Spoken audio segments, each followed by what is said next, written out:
Bahwa damai-Mu Tuhan yang melampaui segala akal akan menjaga hati kami dan pikiran kami untuk sebuah perenungan dan memaknai firman Tuhan pada saat ini. Di dalam Yesus Kristus Tuhan kami. Amin. Mari kita membuka Alkitab kita yang tertulis dalam Mazmur pasal 3 ayat 1 sampai dengan ayat 9. Kita akan baca secara bergantian atau saya saja yang baca ya. Demikian firman Tuhan, nyanyian pagi dalam menghadapi musuh. Mazmur Daud ketika ia lari dari Absalom anaknya. Ya Tuhan, betapa banyaknya lawanku. Banyak orang yang bangkit menyerang aku. Banyak orang yang berkata tentang aku, baginya tidak ada pertolongan daripada Allah. Tetapi Engkau, Tuhan, adalah perisai yang melindungi aku. Engkaulah kemuliaanku dan yang mengangkat kepalaku. Dengan nyaring aku berseru kepada Tuhan, dan Ia menjawab aku dari gunungnya yang kudus. Aku membaringkan diri lalu tidur. Aku bangun sebab Tuhan menopang aku. Aku tidak takut kepada puluhan ribu orang yang siap mengepung aku. Bangkitlah, Tuhan, tolong aku, ya Allahku. Ya, Engkau telah memukul rahang semua musuhku dan mematahkan gigi orang-orang fasik. Dari Tuhan datang pertolongan, berkat-Mu atas umat-Nya. Demikian firman Tuhan. Saudara yang dikasihi Tuhan Yesus Kristus, di tengah-tengah perjalanan hidup kita tidak bisa memprediksi apapun ke masa depan yang terjadi dalam kehidupan kita. Dan dari Mazmur ini kita boleh ambil bagian apa yang dapat menjadi berkat untuk kita hari ini. Bagaimana seorang hamba Tuhan yang begitu sungguh-sungguh yakin atas pertolongan Tuhan. Saya tidak angkat lebih jauh tentang penafsiran firman ini, tetapi saya mau mencoba berbagi kepada kita apa yang menjadi bagian berkat buat kita dalam perenungan pada siang hari ini. Kalau kita berbicara tentang persoalan kehidupan, bagaimana kita menanggapi persoalan kehidupan itu bisa menjadi bagian kehidupan kita yang menjadi ukuran dari kita masing-masing, bagaimana peliknya persoalan yang kita hadapi, dan masing-masing orang berbeda cara menghadapi masalah, dan mungkin permasalahan yang terjadi bagi berbagai orang adalah berbeda-beda soal bagaimana dia merespon persoalan itu. Saudara yang dikasihi Tuhan kita Yesus Kristus, jika kita mau perhatikan permasalahan yang kita identikan adalah bagian dari musuh atau tantangan yang kita hadapi dalam kehidupan ini. Kalau kita melihat di tahun 2020 yang silam, banyak hal yang membuat kita serba was-was. Kita belum pernah mendengar corona. Pada saat bulan Maret 2020 kita terkejut dan kita sangat sungguh hati-hati. Rumah dibersihkan pakai disinfektan, bersalaman juga tidak, pakai sanitizer kemana-mana bawa. Sekarang kita lihat Banyak orang yang tidak peduli lagi karena mereka sudah memulai dan memahami persoalan itu. Ya, banyak orang yang mulai sepele, tidak pakai masker. Sekalipun saya tidak pakai masker sekarang ini karena ada permintaan tadi. Saudara, banyak orang yang kehilangan. Banyak orang kehilangan jati diri. Banyak orang yang ragu dan takut. Lalu di tahun 2021 ini, apakah gambaran itu akan seperti itu juga untuk kita hadapi? Tapi bagian yang kita lihat dari perenungan ini, kita mau belajar dari Raja Daud. Apa itu baginya masalah? Nah, mungkin masalah yang paling berat dihadapi bagi Daud bukan persoalan musuh yang datang beribu menghadapi dia untuk menantang dia untuk merebut kerajaannya. Tetapi yang sendirinya, persoalannya adalah dari dirinya sendiri, yaitu anaknya Absalom. Tentu menghadapi anak sangatlah ribet, sangat sulit. Keinginan anak ini sangat luar biasa, melebihi dari jangkauan yang sebenarnya, karena dia mengkudeta Daud dan mengumpulkan banyak pahlawannya untuk menyerang Daud untuk merebut kekuasaan. Saudara, mungkin bagi orang akan gampang, tapi Daud berpikir, musuhku adalah anakku sendiri, musuhku adalah diriku sendiri. Bagaimana aku mengatasinya? Ibarat seperti buah simalakam, dimakan salah, tak dimakan salah. Nah, ini keadaan Raja Daud pada saat itu. Nah, mungkin kalau orang lain yang dia hadapi, itu akan gampang. Dia akan mempersiapkan alat-alat atau persenjataan kalau memang hanya sekedar tubuh yang dihadapi. Tetapi yang luar biasanya bukan tubuh, tetapi ide, kekuasaan, otoritas, keinginan daripada anaknya sendiri yang sudah sangat menyala. Itu yang dihadapinya, yang dia harus tantang. Lalu apa yang dilakukan oleh Daud? Dia berkata, hanya Tuhanlah perisaiku. Dialah yang melindungi aku. Nah, mungkin bagi Daud sendiri, kalau kita memakai pola pikiran cara dunia yang haus dengan kekuasaan, atau bayangkan kalau itu adalah Herodes, dia akan mengumpulkan kekuatan, dia akan membuat senjata yang lebih ampuh lagi yang ada pada anaknya. Yang jelas perang, kekuatan melawan kekuatan. Tetapi bagi Daud, dia tidak memakai akal pikirannya sendiri. Ini jelas dari Mazmur pasal 1 juga. Dia mengatakan bahwa dia tidak sejalan, dia tidak duduk dengan orang fasik. Dia sangat rindu dengan hukum Tuhan, Taurat Tuhan.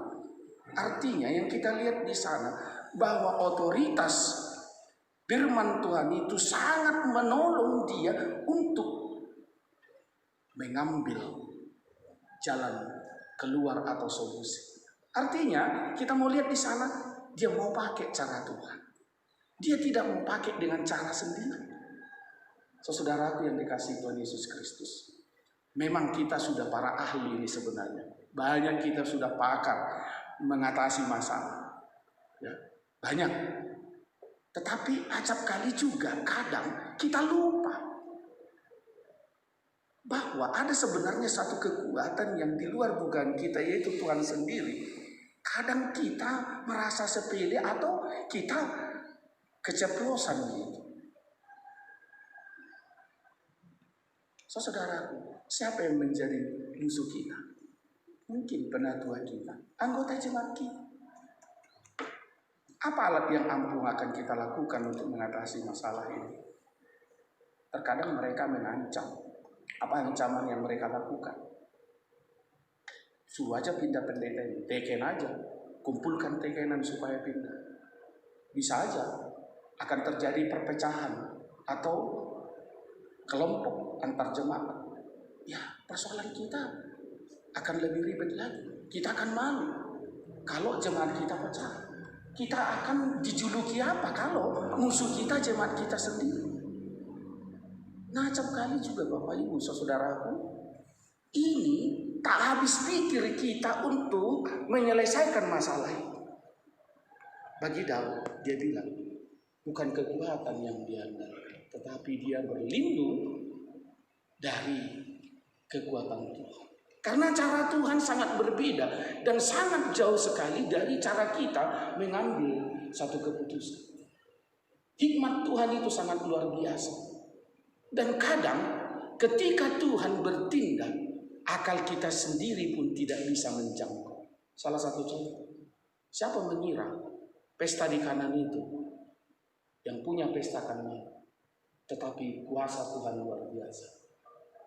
Ketika ada Tuhan di situ, dia tidak dipermalukan. Saudaraku yang dikasihi Tuhan Yesus Kristus, lalu Daud berkata, tetapi aku, Tuhan adalah perisai yang melindungi aku, Engkau kemuliaanku dan yang mengangkat kepalaku. Artinya kalau istilah mengangkat kepala, yang dimaksud dengan kepala, bukankah kita ketika ada persoalan yang lebih sakit apa? Kepala kita yang diserang.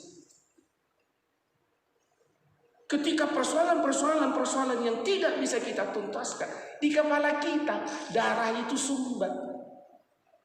Sehingga ketika di kepala sumbat darah ini, akhirnya apa? Kita jatuh. Nah, banyak orang sebenarnya bukan perkara kesehatan makanan yang membuat kepala mereka atau saluran peredaran darah di kepala itu tersumbat. Bukan persoalan makan saja, tetapi persoalan kehidupan yang tidak dapat kunjung dipecahkan, akhirnya bisa menyumbat peredaran darah kita. Disebutlah dengan stroke, jatuh sakit. Ya sama itu dengan benturan. Benturan ketika tabrakan bisa membuat penyumbatan kepala. Tetapi benturan dengan persoalan kehidupan yang tidak bisa kita pecahkan bisa juga membuat saluran peredaran darah kita tersumbat. Saudaraku, apa yang dikatakan Daud? Engkaulah kemuliaanku yang mengangkat kepalaku. Artinya di kepalaku ini yang gak bisa diselesaikan persoalan, Engkaulah yang menyelesaikan. Itu saya mau boleh tafsirkan itu. Saudaraku yang dikasihi Tuhan Yesus Kristus. Lalu ketika Absalom datang menyerang dengan seterunya ya, dengan saudara-saudaranya atau kekuatan dia, apa yang dia lakukan? Daud apakah melakukan angkat senjata? Tidak.